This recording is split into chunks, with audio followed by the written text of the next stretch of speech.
اهلا وسهلا، كي دايرين؟ لاباس عليكم؟ نتمنى من الله تكونوا كاملين بخير وعلى خير مع فيديو جديد.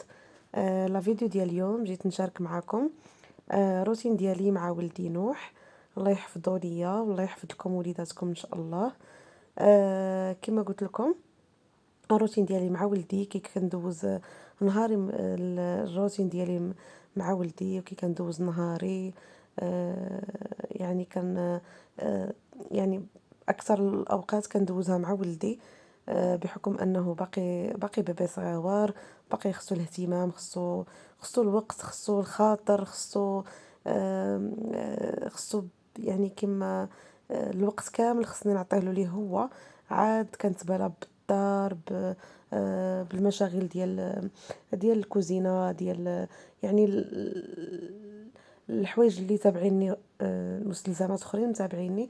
ولكن كنبدا بالاخر، كنبدا بالولد ديالي.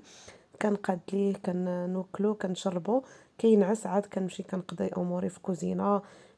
ندير الغدا، خصني الا كنت غنسيق، الا كنت غنشطب، الا كنت مهم على حسب التقسيم ديال الشغلات اللي مقسماهم. كل نهار كندير حاجه هكا باش ما نضغطش راسي، باش من كنهضر غير بلاتي. كندير لكم مونتاج في الليل، ولدي ناعس وكندير لكم مونتاج. المهم غادي نخلي هكا الصوت مجهد هكا باش تسمعوا، باش ما ديرونجاش هكا في منين تسمعوا في الصوت ديالي.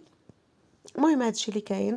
كندوز روتيني مع ولدي، كما قلت لكم كنلبسو، كن نوكلو، كنلعب معاه شي شويه هكا، كندير له هكا هكا بحال رجيلاتو البيدالون بحال هكا، باش لا كان فيه لي غاز اولا شي حريق اولا ما كيبقاش كيتوجعوا هكا كرشو. صافي، كنبقى هكا. هنا راه الزوج ديالي جا ولا خرج. كما قلت لكم، كنبقى معاه هكا، كنعطيه وقته ضروري. عاد كنشوف راسي وكنشوف داري وكنشوف اموري الاخرين. المهم هادشي اللي كاين هنايا. راني كنبدلو، راني درت له ديك، جلستو هكا شويه على كريشتو هكا هكا باش هكا ما يعياش. وكيبدل داك اصلا ديك الجلسه، وصاتني عليها البيدياتر ديال ولدي. قالت لي بلا راه ديك الجلسه زوينه صحيه كتنمي لهم الدماغ ديالهم، الجهاز العصبي وداك الشيء. صافي بقيت هكا مره كنديرهم، ولكن ماشي البيبي صغير، البيبي حتى يدير 4 شهور ولا عاد بدي كتجلسي هكا على كريشتو شي شويه هكا. وصافي هادشي اللي كاين. اللي كملت مع ولدي نعستو وجيت هنايا صبنت الكسوه وخرجتها من لا ماشين. هنا كنوريكم داك الجلده وداك الشيء. كندير لها داك البيكربونات الصوديوم والخل، كنديرهم تمايا، كندورهم هكا واحد 10 دقائق ولا عاد كندير الكسوه باش هكا الا كان شي وسخ اولا شي حاجه كتحيد. عاد كندير الكسوه هكا وصافي، وباش ما يتكونش فيها داك الكالكير وداك الشيء. صافي هذا ما كان. هنايا جيت درت ثاني الغديوه، درت البطاطا بالشيفلور والدجاج. درت غديوه بنينه وزوينه. خليتها هنا كتقلى مزيان على خاطر عاد كنزيد الماء. وصافي هنايا راه طاب عاوتاني وجا واعر وزوين وبنين. وهادشي اللي كاين بالصحه والراحه. نتوما غديوتكم والله يدومها علينا نعمه ان شاء الله. وهذا الشيء اللي كاين. بالمناسبه بغيت نقول لكم، بمناسبه حلول شهر رمضان، عواشركم مبروكه بالصحه والسلامه، وباش كتمنوا ان شاء الله في حياتكم يا ربي بكل المتمنيات يا ربي.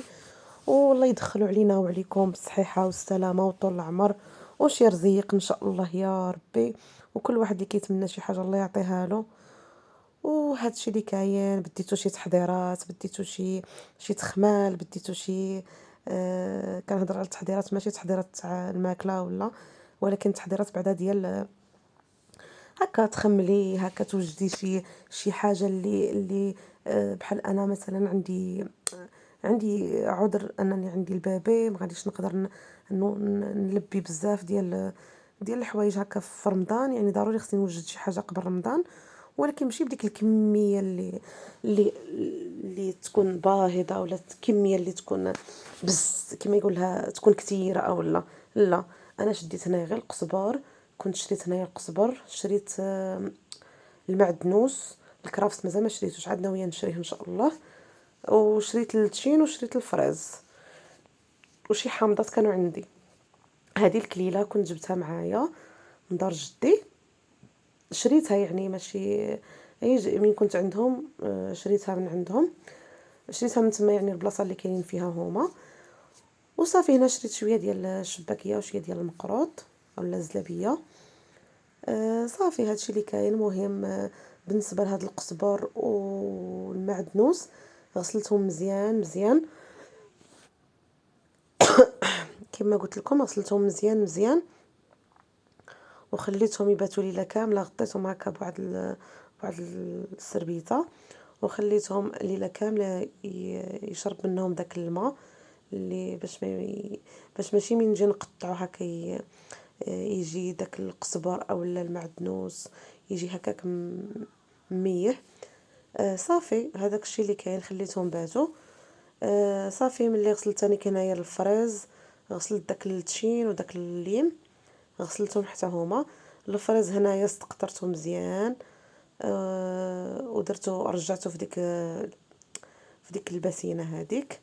صافي ملي رجعته تما غادي ندير له سنيده وغادي نخلطه مزيان مزيان. سنيده هنايا على حساب الفريز، هنا عندي 2 كيلو ديال الفريز. ما كثرتش المعالق بزاف الصراحه، الله درت شي 3 المعالق كبار. صافي كنخلطهم مزيان مزيان باش داك الفريز ملي نبغي نجبدو من الكونجيلاتور ما يخرجش ميه بزاف ولا فهمتوا. يجي غير بحال الماء وهاري وتعيفي انك تاكليه هكا، كيبقى قاصح وشاد في راسو. وواحد الحاجه اللي نقولها لكم هي انكم تبغوا ديروا العصير ديال الفريز، ملي تبغوا تجبدوه حتى تكونوا باغيين ديروا العصير في داك الوقت بوقته، عاد جبدوا داك الفريز او اي فاكهه كما كانت. المهم انا كنقول لكم دابا حاليا على الفريز، من جات المناسبه ملي راني كنصايبو. ملي تبغوا تصايبوا العصير جبدوا الفريز من الكونجيلاتور، عاد ديرهم على الحليب وراه غيتطحن في الساعه، ما غتوقع حتى شي حاجه المولينكس او الميكسور، لا الميكسور ما صالحش. وصافي هنا بديت عاوتاني كنقشر التشين. التشين قشرته وفرعت ضفاري بزاف، حيت كنت كنقشر بيدي. وقاصح داك التشين قاصح بزاف حيت ديال العصير، قاصح بزاف ووجعت بزاف ضفاري وصباعي، وجعوني داك الليل كامل هما يوجعوني. صافي هنا بقيت كنقشر فيه مزيان، حيدت له داك القشور البويض وداك الاخر كامل اللي فيه. وصافي هنايا درتهم في هاد الساشيات اللي مختصين بالكونجيلاتور بالتجميد. استفتهم كاملين هكا الكميه اللي ندير كل مره. صافي انا قطعت ثاني القزبر والمعدنوس، الكرافس مازال ما شريتوش ان شاء الله تنشريه. كنوريكم داك البيبغون ديال النوح حطاته قدامي باش نعطيه ياكل. كندير هكا وهكا باش نقدر نقاد اموري كلشي. وصافي هنايا راني قديت كلشي والحمد لله. ساليت. وهذا هما التحضيرات ديالي انا، وشكرا بزاف وتهلاو في راسكم مع فيديو جديد. لا يخطيكم، ما تنسونيش بلا لايك.